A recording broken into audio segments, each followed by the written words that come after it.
January 31st, 2026. Well, we're at the end of the first month of the year now, so, and I hope everybody got through the cold weather okay. Well, what I want to hit this first topic will be what I'm calling, I think the Republicans are really caving on the whole situation with respect to the ICE operations and so forth. And while I think bringing Holman in, it was a pretty good idea, and I'm not talking about that.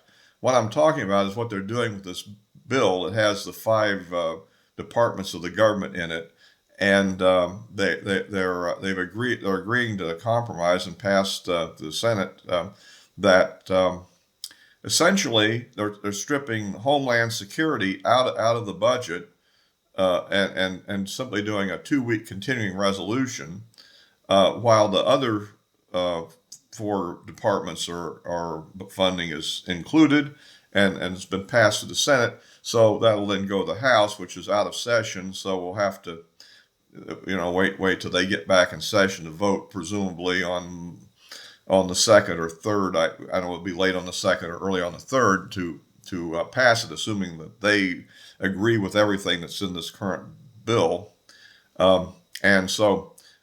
And I suppose the Democrats will vote for it because they've stripped out the ICE work. The ICE, what's ironic is ICE itself isn't affected by this directly.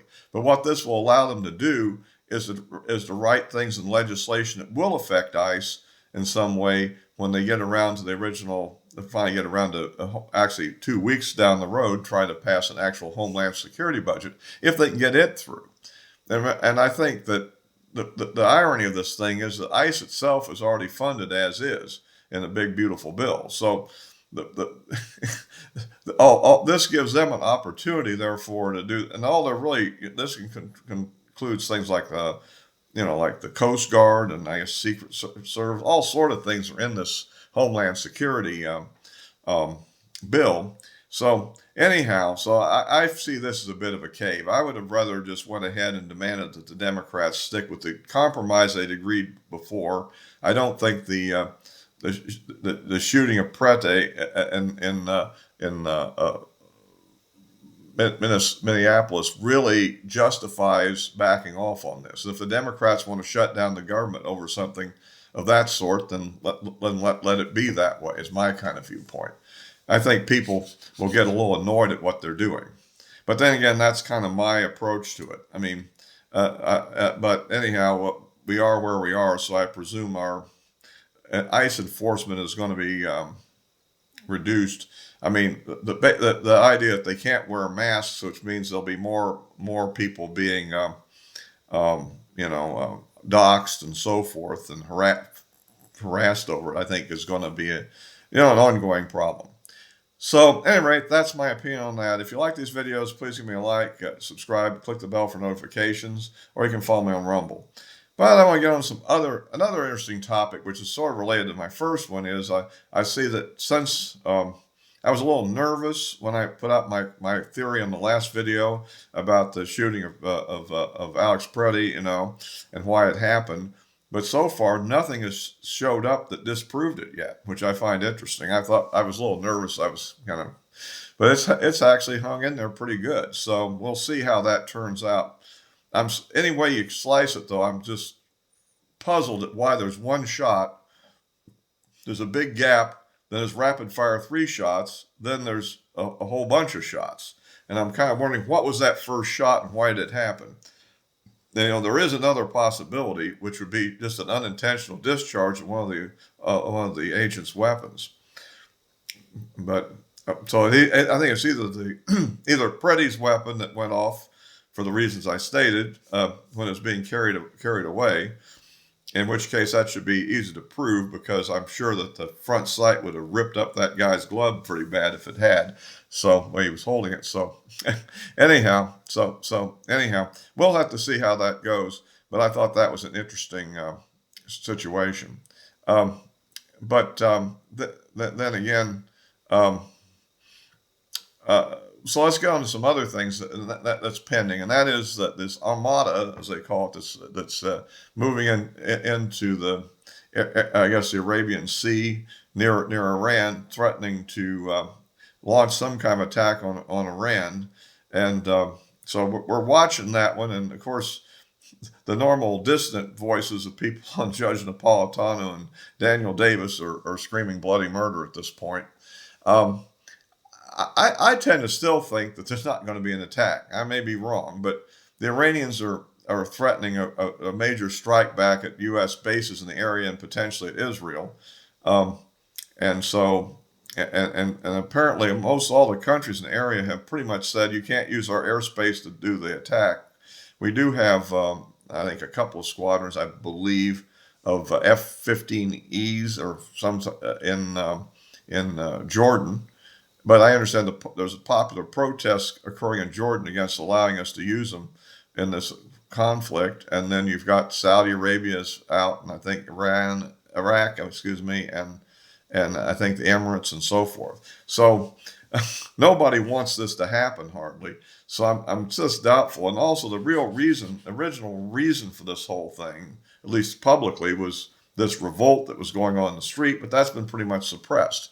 Now, something new has come up is that there's some evidence apparently that the Iranians are trying to restart their nuclear enrichment process, which was bombed out in with the U.S. strikes and Israeli strikes last summer, finishing up with the culminating with the Midnight Hammer strike, which with the B-2s, but and a bunch of cruise missiles. But still, the danger of this thing is it could spin out of control and could end up disrupting the flow of oil out of the Persian Gulf from all the friendly countries as well, and leaving us with a major oil crisis. And that would not be good for the economy, and it would undermine the real issue, which is winning the fall election. I mean, we have to keep our eyes on the prize. If we're going to punt on the whole ICE thing, which I tend to be against doing, I mean, this is 10 times worse than the potential consequences, in my opinion, if oil prices shoot up and, we have a major economic disruption over it. If the Iranians chicken out and don't do much of anything, and if all we end up doing is blowing up a few attempts to restart their nuclear enrichment program, and they launch a few missiles, and then we all agree to a ceasefire and it's over with, if that's the way it goes, then probably not that big of a deal. But if not, that could be a big deal.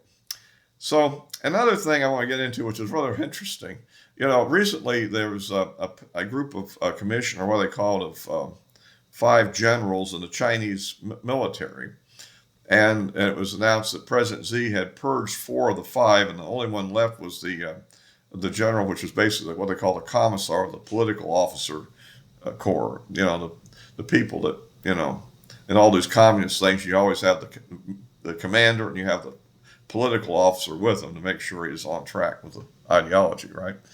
Well, apparently they only left the commissar guy, the political guy, in there and purged all 4 of the others, and maybe some other people as well.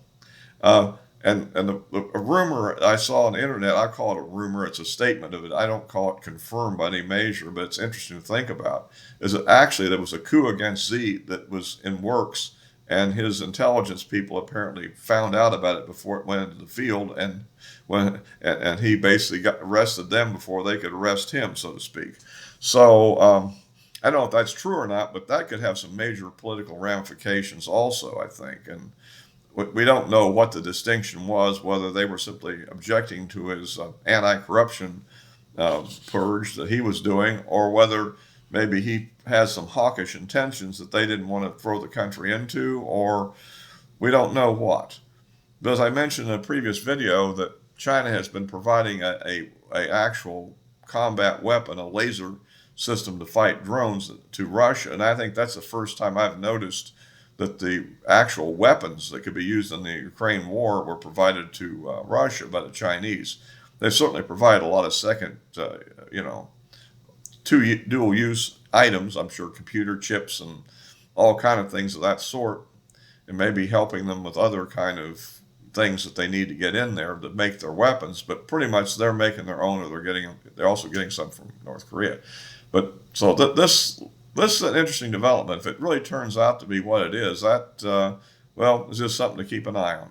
So anyway, that's it for this time. I just want to kind of go through all that, go up to date with the things I'm thinking about. So I'll be posting this on YouTube and Rumble as always, and the addresses of my social media accounts are in the description below.